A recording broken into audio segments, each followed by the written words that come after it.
السلام علیکم ورحمۃ اللہ وبرکاتہ۔ محترم بھائیوں، بزرگوں اور دوستوں، یہ ہمارا اصلاح معاشرہ کا 961واں سبق ہے۔ محترم دوستوں، آج کا مسلمان اس کے پاس میں سیاست کے لیے ٹائم ہے، پولیٹکس کے لیے ٹائم ہے، فلموں کے لیے تھیٹروں کو آباد کرنے کا ٹائم ہے، گھر کی ماں بہنوں کے پاس ٹی وی سیریلوں کے لیے ٹائم ہے، مسلمانوں کے پاس جشن منانے کے لیے ٹائم ہے۔ مسلمانوں کے محلوں میں چلے جائیے تو آپ کو وہاں پہ ہوٹلیں آباد ملیں گی، اور اگر مسلمان کو چائے کی طلب ہے تو پتہ چلا اس کے لیے مسلمان 30 اور 40 کلومیٹر کا سفر کر کے رات میں 12 1 2 بجے وہاں پر جا کے چائے پی کر آ رہے ہیں۔ تو آج کے مسلمان کے پاس یہ سب چیزوں کے لیے وقت ہے، فرصت ہے، سب کچھ ہے، لیکن اگر اس کے پاس میں ٹائم اور وقت نہیں ہے تو اللہ کے گھر کو آباد کرنے کے لیے مجھے اتنا افسوس ہوا جب میں نے ایک مسجد کی تصویر دیکھا، 10 محرم الحرام عاشورہ کا دن، اور اس دن اس مسجد کے اندر عصر کی نماز میں صرف امام صاحب ہے اور ایک ساتھی پیچھے کھڑا ہوا ہے۔ انا للہ و انا الیہ راجعون۔ مسجد کو دیکھ کر لگ رہا ہے ماشاءاللہ مسجد کی جو بناوٹ ہے وہ ایک دم بہترین ہے، اس کے اندر چٹائیاں وغیرہ بھی جو بچھی ہوئی ہے وہ قالین بچھا ہوا ہے، اور مسجد غیر آباد ہے۔ اور میں گارنٹیڈ کہتا ہوں اسی مسجد کے باہر نکل کر اگر آپ دیکھیں گے تو آپ کو پورا چوک آباد ملے گا، اس مسجد کے اطراف کی پوری ہوٹلیں آباد ملیں گی، اس مسجد کے اطراف کے سارے جو کیرم کے کلب ہے وہ آباد ملیں گے، اس مسجد کے اطراف میں جو تھیٹر ہوں گے، جو ویڈیوز ہوں گے وہ آباد ملیں گے، اس مسجد کے اطراف کی ہر چیز آپ کو آباد ملیں گی، اور صرف اگر ویران ہے تو وہ مسجد ویران ہے۔ محترم دوستو، یہ مسلمان یہ مسائل کا حل تلاش کر رہا ہے قائم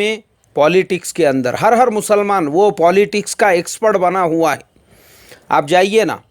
ہماری کسی ہوٹل کے اندر بیٹھیے اور دیکھیے ٹیبل پہ لوگ کیا باتیں کرتے ہیں، تو آپ کو ایسے ایکسپرٹ ملیں گے وہاں پہ پولیٹکس کے، آپ نے زندگی میں کبھی سوچے بھی نہیں ہوں گے، کبھی دیکھے بھی نہیں ہوں گے۔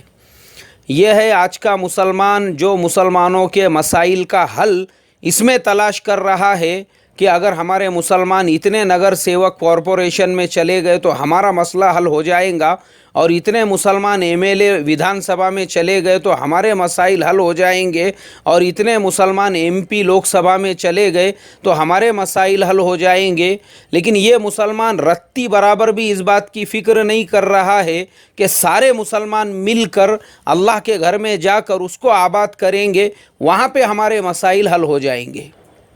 اور محترم دوستو، یہ جو مسلمان آج ذلیل ہو رہا ہے، خار ہو رہا ہے، اور جو جوتے کھا رہا ہے، اس کا ایک ریزن یہ بھی ہے، اس مسلمان نے اللہ کے دربار کو، اللہ کے گھر کو چھوڑ دیا، اور یہ مسلمان رات میں 2 3 بجے تک ہوٹلوں میں بیٹھا ہوا ہے۔ آپ جا کر دیکھیے ہمارے جو برادران وطن ہیں، ہمارے جو ہندو بھائی ہیں، ہمارے جو نان مسلم بھائی ہیں، ان کے محلوں میں بھی جا کر دیکھیے، اور مسلمانوں کے بھی محلوں میں، اس لیے کہ اگر تم فرق دیکھیں گے دونوں کے محلوں میں جا کر تو آپ کو دودھ کا دودھ اور پانی کا پانی نظر آئے گا کہ ہمارے ہندو بھائیوں کے محلے کے اندر رات میں 10:30 اور 11 بجے کے بعد آپ کو کوئی بھی ہوٹل کھلی ہوئی نہیں ملیں گی۔ اور یہ مسلمان جو دوسروں پہ بھید بھاؤ اور ذاتی واد کا الزام لگاتے ہیں، جاؤ ان کے بھی محلے میں، آپ کو رات میں 2 بجے بھی چائے مل جائیں گی،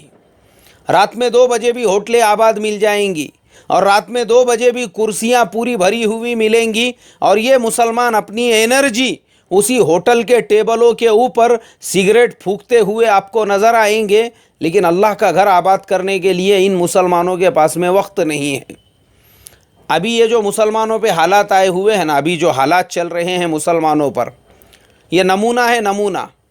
اگر ان مسلمانوں نے ابھی سے اپنا تعلق اللہ کی ذات سے جوڑ کر مسجدوں کو آباد نہیں کیا، ان کا حال برما کے مسلمانوں سے بدتر ہونے والا ہے۔ ایک بات یاد رکھو، جو حال برما میں ہوا نا، برما میں، اور جو ہو رہا ہے برما کے اندر، ایک بات یاد رکھو، آنے والا جو مستقبل کا جو سننے والا ہے، اگر وہ یہ بیان اس کے بعد میں سنے گا تو وہ یہی کہیں گا کہ کہنے والے نے بالکل برحق کہا تھا۔ اگر اسی وقت میں ہم ہوش میں نہیں آئے، اور اگر اسی وقت میں ہم نے اپنے اندر کے ایمان کی چنگاری کو جلا کر مسجدوں کو آباد کرنے کی فکر نہیں کی، وہی حال ہمارا ہوگا جو برما کے مسلمانوں کا آج پوری دنیا کے سامنے ہو رہا ہے۔ یہ میں نہیں کہہ رہا ہوں، حضرت مولانا سید ابو الحسن علی ندوی رحمۃ اللہ علیہ، انہوں نے 1965-66 کے زمانے میں برما کا سفر کیا تو برما کے مسلمان اتنے خوشحال ہوا کرتے تھے، ایکسپورٹ کا کاروبار تھا ان کا، بڑے بڑے کاروبار ان کے پاس میں، اللہ نے مال سے، دولت سے، بنگلوں سے، حویلیوں سے، سب سے نوازا ہوا تھا ان کو۔ اور اس وقت میں حضرت مولانا علی میاں صاحب رحمۃ اللہ علیہ نے ان مسلمانوں سے یہ کہا تھا کہ مسلمانوں، یاد رکھو اللہ نے تم کو یہ جو آزادی دی ہے، یہ جو مال دیا ہے، یہ جو دولت دی ہے، یہ اللہ کی امانت ہے، اسے اللہ کے دین کو زندہ کرنے کے لیے خرچ کرو، مسجدوں کو آباد کرو، اور اللہ کے دین کی محنت کو اپنے زندگی کا مقصد بناؤ۔ اگر تم نے ایسا نہیں کیا تو اس ملک کی دوسری جو قومیں ہیں کہیں وہ تمہاری دشمن نہ بن جائے، اس ملک کی جو دوسری قومیں ہیں کہیں وہ تمہارے مال دولت کی دشمن نہ بن جائے، کہیں وہ تمہارے حویلیوں اور بنگلوں کی دشمن نہ بن جائے، کہیں وہ تمہارے کاروبار کی دشمن نہ بن جائے۔ میرے محترم بزرگوں، دوستو، وہی برما کے مسلمان اگر حضرت مولانا علی میاں صاحب رحمۃ اللہ علیہ کی اس بات کو اپنے زندگی کا مقصد بناتے، اور اس ملک کے جو لوگ ہیں پہلے تو اپنی کمیونٹی اور اپنی قوم کے اندر دین کو زندہ کر کے مساجد کو آباد کرنے کے بعد اس ملک کے دیگر لوگوں میں دین کی محنت کو کرتے تھے، ہوتے ہوتے ایک وقت ایسا آتا تھا کہ ملک کا بہت بڑا طبقہ وہ ایمان میں داخل ہو جاتا تھا۔ افسوس کی بات ہے میرے محترم بزرگوں، مسلمان ہوش میں آنے کو تیار نہیں، مسلمان جاگنے کو تیار نہیں۔ مسلمان کو یہ لگ رہا تھا کہ بس ہمارے پاس تو مال ہے، ہمارے پاس تو دولت ہے، ہمارے پاس تو بنگلے ہیں، ہمارے پاس تو حویلیاں ہیں، سب کچھ ہے ہمارے پاس میں، پھر ہم کو کیا ڈرنے کی ضرورت ہے۔ لیکن میرے محترم بزرگوں، حکومت کا تختہ وہاں پہ پلٹ گیا، اور حکومت کا تختہ پلٹنے کے بعد وہ حکومتیں جن کی آنکھوں میں مسلمان چبھ رہے تھے، مسلمانوں کے کاروبار چبھ رہے تھے، انہوں نے پہلی فرصت میں یہ فیصلہ لیا کہ ان مسلمانوں کو جو ہمارے ملک کے اندر سب سے بڑے پیسے والے، سب سے بڑے کاروباری بن کے بیٹھے ہیں، اور ہمارے ملک کی دیگر جو قومیں ہیں وہ ان کی غلام، ان کے پاس کام کرنے والی، ان کی نوکر بنی ہوئی ہے۔ انہوں نے مسلمانوں کے حقوق کم کرنا شروع کیے، اور کم کرتے کرتے مسلمانوں کے ووٹ ڈالنے پر پابندی لگا دی، مسلمانوں کی سٹیزن شپ چھین کر لے لی، اور مسلمانوں کا حال اپنے ہی ملک کے اندر ایسے ہو گیا جیسے کہ وہ اپنے ہی ملک کے اندر اجنبی ہو۔ میرے محترم بزرگوں، دوستو، یہ عذاب ظاہر کی آنکھوں سے یہ نظر آ رہا ہے، حکومت بدل رہی ہے،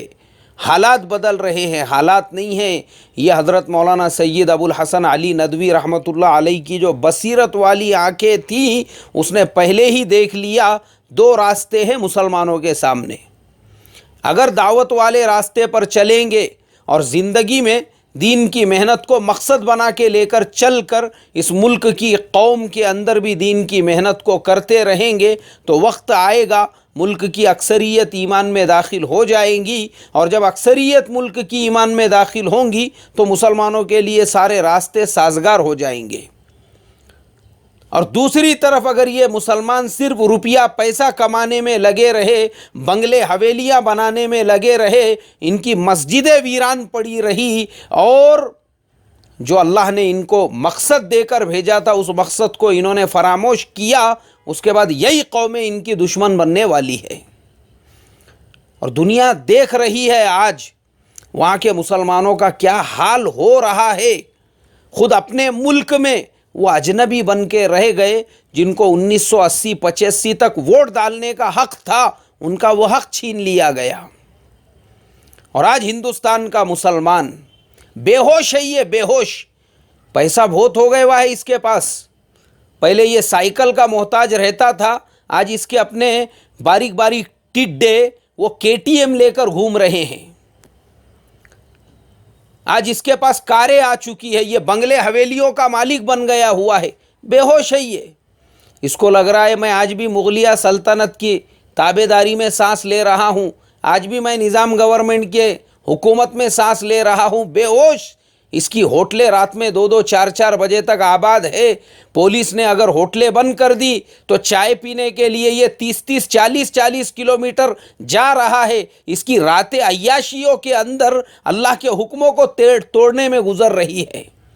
کیرم کے کلب مسلمانوں کے ایریے میں آباد کر کے یہ بیٹھا ہوا ہے، بے ہوش ہے یہ، بے ہوش۔ اس کو لگ رہا ہے کہ بس، لیکن میرے محترم بزرگوں، دوستو، یہ مسلمان جانتا نہیں ہے تیری بربادیوں کے مشورے ہیں آسمانوں میں۔ اللہ آج کے مسلمانوں کو سمجھ عطا فرمائے۔ میں نے اس مسجد کی تصویر دیکھا، میں اپنے افسوس کو بیان نہیں کر سکتا ہوں۔ یہ غفلت میں پڑا ہوا مسلمان، یہ مسجد جو ہے، مسجد جس کی در و دیوار اگر تم اس کو ویران رکھو گے، یہ حدیث ہے، یہ اٹھا کر دیکھو آپ، کتابوں میں یہ ملتا ہے کہ مسجد دعا بھی دیتی ہے اور بد دعا بھی دیتی ہے۔ جو لوگ مساجد کو آباد کرتے ہیں، مسجد ان کے لیے دعا کرتی ہے، اے اللہ جس نے مجھے آباد رکھا تو ان کو آباد رکھ، اور جس نے مجھے ویران کیا تو ان کو بھی ویران کر۔ جب مسجد تم آباد نہیں کرو گے، مسجدیں تمہاری ویران رہیں گی، کس بات سے تم یہ امید لگا کر بیٹھے ہو تمہاری بستیاں آباد ہوں گی، تمہارے شہر آباد ہوں گے، تمہارے مکانات آباد ہوں گے؟ ہوش میں آؤ، ہوش میں۔ افسوس کی بات ہے یہ ہمارے لیے، عاشوراء کا دن، اس دن ایک بہت بڑی تعداد روزے رکھتی ہے، اور ویسے دن عصر کی نماز اور مسجد کے اندر ایک کے علاوہ دوسرا کوئی نماز پڑھنے والا نہیں، امام صاحب ہے اور ان کے پیچھے ایک فرد کھڑا ہوا ہے۔ انا للہ و انا الیہ راجعون۔ محترم بزرگوں، ہوش میں آؤ، ہوش میں۔ یہ بہت ہی زیادہ نازک وقت چل رہا ہے۔ اگر تم بے ہوش رہو گے نا اپنے دولت کے، حویلیوں کے، گاڑیوں کے، پوزیشن کے، اور بس دنیاوی چیزوں کے چکروں میں، انجام کیا ہوگا اس کے بارے میں ہم سوچ بھی نہیں سکتے۔ اور اللہ ہماری حفاظت فرمائے۔ یہ جو پالیٹکس کا بخار اور یہ جو پالیٹکس کا نشہ، میں نے جو پہلے کہا، آپ جا کر دیکھو ہمارے برادران وطن کے محلوں کی ہوٹلوں میں کیا تذکرے چلتے ہیں، اور مسلمانوں کے محلوں میں ہر ایک ایسے باریک باریک جو ٹڈے ہیں، ان کے بھی دل و دماغ کے اوپر پالیٹکس گھسا ہوا ہے۔ بس کالجوں کے بچے بھی پالیٹکس کی باتیں۔ ارے تم کو اگر بننا ہی ہے تو اپنی قوم کے اندر یہ گلی گلی میں پالیٹیشینز پیدا کرنے کی بجائے اچھے ڈاکٹر پیدا کرو، اچھے وکیل پیدا کرو، اچھے انجینئر پیدا کرو۔ کبھی سوچے تم نے کہ تمہاری قوم کے اندر گلی گلی میں پالیٹیشین ہے، لیکن نہ تمہاری قوم میں ویسے ڈاکٹر ہے، نہ ویسے انجینئر ہے، اور نہ ہی ویسے وکیل ہے۔ اگر اچھا وکیل ہوتا تھا قوم کے پاس تو وہ پہلو خان کے جو قاتل تھے ان کو باعزت بری نہیں کیا جاتا تھا۔ اگر اچھا وکیل ہوتا تھا قوم کے پاس تو تبریز انصاری کے اوپر ظلم کرنے والے جو ظالم ہیں ان کے اوپر سے قتل کی قلم نہیں ہٹائی جاتی تھی۔ ہوش میں نہیں ہے قوم، ہوش میں، بے ہوش ہے، بے ہوش۔ بس چائے کے مگوں کے اندر ڈبکیاں مار رہی ہے، بس سگریٹ کے دھوئیں کے اندر، اور ہر ایک کو لیڈر بننے کا ہے، ہر ایک کو، ابھی انڈے میں سے پورا نکلا بھی نہیں، اس کو بھی لیڈر بننے کا ہے۔ اللہ حفاظت فرمائے، اللہ حفاظت فرمائے، اور اللہ تبارک و تعالی اس قوم کو شعور عطا فرمائے اور سمجھ عطا فرمائے۔ انا للہ و انا الیہ راجعون۔